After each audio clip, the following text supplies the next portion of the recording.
Bob here, Chopper Bob Customs, and work continues on Martin's 57 Chevrolet. I've started on the wiring. Before I get started, please like the videos. Please tell your friends about the video, share them. Please subscribe to the channel and hit that notification bell so that you'll know when and if new videos become available. And then also leave me some comments. Tell me what you think. What I'm doing today, I'm not going to make a long video. It's just going to be short. It's going to be high speed through most of it, so you'll get some music. But what we're doing on this car, and let me back up and say that originally Martin wanted to leave the stock wiring harness and fuse panel in the car. And when we got it out and started working on it, 67-year-old wire, the insulation is in pretty bad shape. And so he had a painless wiring kit for a Tri-5 Chevy laying around, 18 circuit, which is more than this car needs, but it'll do the job. It's got the new style spade fuses in it. And it's got really pliable wire. So the thing about it is the car itself, what's original to the 57 isn't going to require a whole lot of wiring. It needs high and low beams, park lights, left and right turn signals on the front, horn on the back. It needs left and right turn signals, stop lights, tail lights, tag light, and fuel sender. And I need light for the, I'm not sure whether the ignition switch that he's getting has a light to it. If it has a light, it'll need a light, and then the heater control panel will need a light to it. And yeah, the heater will need power one way or the other. It's kind of a messed up deal in there. So basically most of the heater's missing, but it does have an aftermarket, what I believe to be 2-speed fan that will need a switch somewhere or another to control both speeds. But that's it for the original 57. Now, what we're adding to the car is a lot more involved. The first thing we've done is we put a Dakota Dash in it. I think that video on how to install the gauges was a while back. The control unit needs to be hooked up and mounted for it. It has a MSD 6AL-2 that he is going to use for RPM rev limiter for staging the car, and then it's going to be powering the ignition. It's got a TCI transmission control unit with a throttle position sensor that's going to control the 4L60E, and then it has a Holley Sniper fuel injection unit, and all of these need to work together and they need to have significant wiring to them.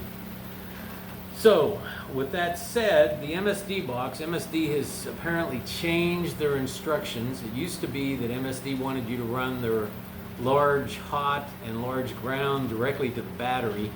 Now they're saying it's okay to take it off of the starter solenoid where the battery attaches. So I'm going to use that. The Dakota just requires a 12 volt fused circuit, hot all the time, and then an ignition circuit that comes on when you turn the key on, and they basically just say it needs to be fused, so that can come from the fuse panel. But that leaves the TCU and the Sniper, and both of those say they want the wire to go directly to the battery, which of course in this case is in the trunk.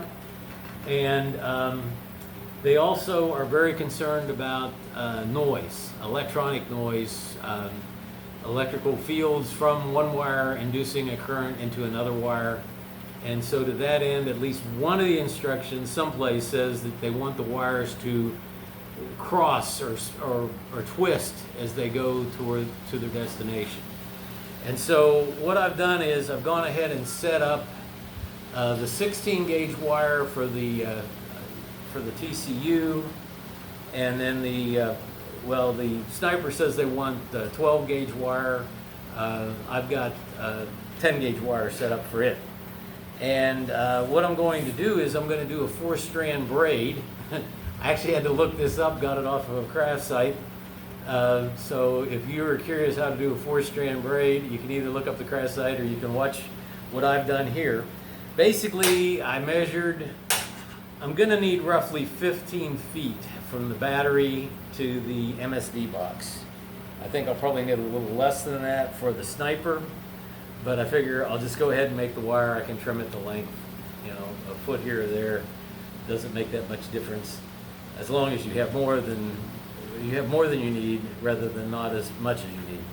And then I also calculated that there will probably be about 20% that I'm going to eat up with the braiding. Now I'm going to do a very loose braid. If you go out to the craft site, they're going to show you how to do a tight braid so that it's aesthetically pleasing. All I'm interested in doing is getting the wires crossing so that they're not running parallel, which can induce current into a mating wire. Okay. So what I've done to that end, and let me come around here and see if I can show you up close on the camera.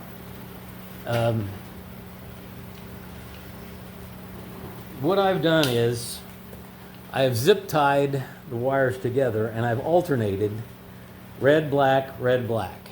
Okay, so when you're looking at it from this end, the reds are across from each other and the blacks are across from each other. And then this is going to be really easy to braid if you do this. And I also left all of the spools of wire on the other side of it, so that if I end up less than 15 feet, I can take the zip tie off and work my way the other direction on this. So, with that said, what you want to do is you want the reds to one side, the other red to the other side. You want the reds to the sides, I guess I should say. And of course, this is going to be difficult until you really get going. And you want the blacks to the top and the bottom. And then to braid it becomes really quite simple, other than trying to keep them out of each other's way, is you want to take the first two, in this case both the reds, and you want to switch sides with them.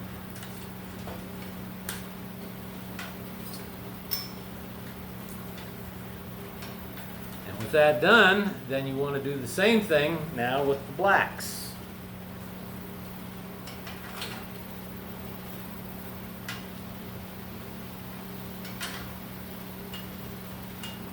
Take that black and throw it to the top.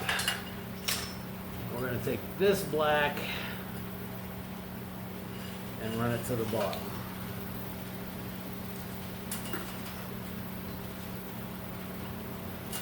Okay. And now what you do is simply repeat the process. So we take this red and we go from my right side to my left side, and I take this red and I go from my left side to my right side.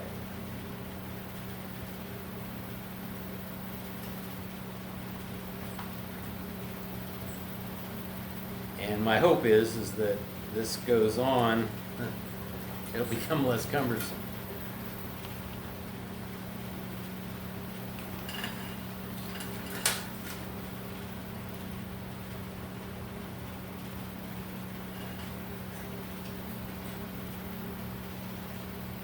Okay, and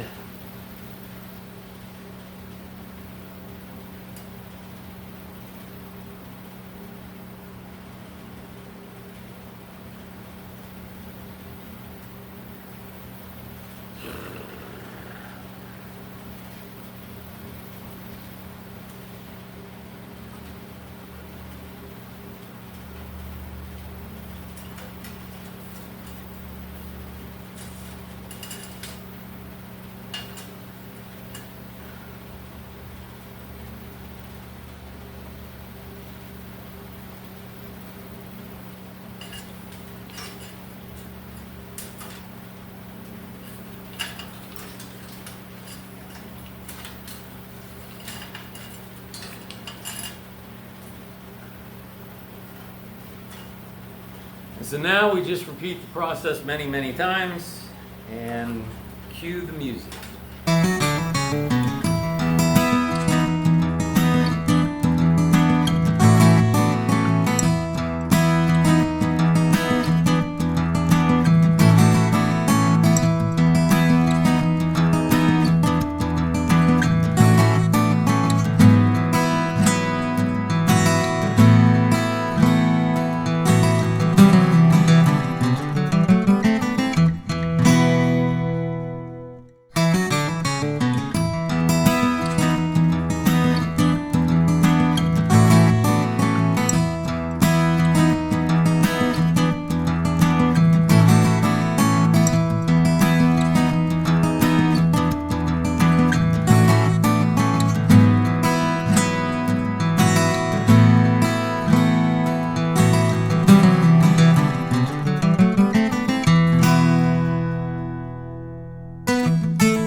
Okay, so it didn't come out even.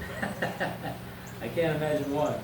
I would suspect that doing this on a larger table, doing it with 4 wires of the same size, doing it with 2 good thumbs, may make it come out better. What I'm going to do now is I'm going to shut the camera off, and I'm going to see if I can straighten it out a bit, take a measurement, see how close I am to the 15 foot I need, and I'll be right back to let you know how things are going.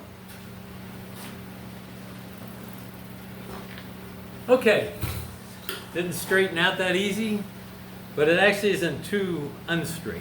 So I think on the whole, it's a pretty nice 4-strand braid of 2 hots and 2 grounds, and 18 foot of pre-braided, yielded 15 foot of usable braid. So I'm in good shape there. Hopefully this will, hopefully this was necessary. Here's the thing, particularly with the electronic fuel injection, you get online, you look at it, and people either love it or they hate it. And I can't help but think that the people that love it probably follow the directions to the letter, and the guys that hate it probably do their own thing. They don't need instructions. I don't know. Tell me in your comments if you followed the instructions to the letter and your electronic fuel injection hasn't worked correctly. I want to know about it. If you just thrown it all together and it's worked great, I want to know about it. Tell me what you did to make it work great. Tell me what you think you did to make it work horrible. I want to know. Put it in the comment section. With that said, I'm going to call this project done. Like I said, this is a short video. Thanks for watching. Again, subscribe, hit that notification bell, like the video, comment. Like I said before, let me know what you're doing out there. And for now, Chopper Bob out.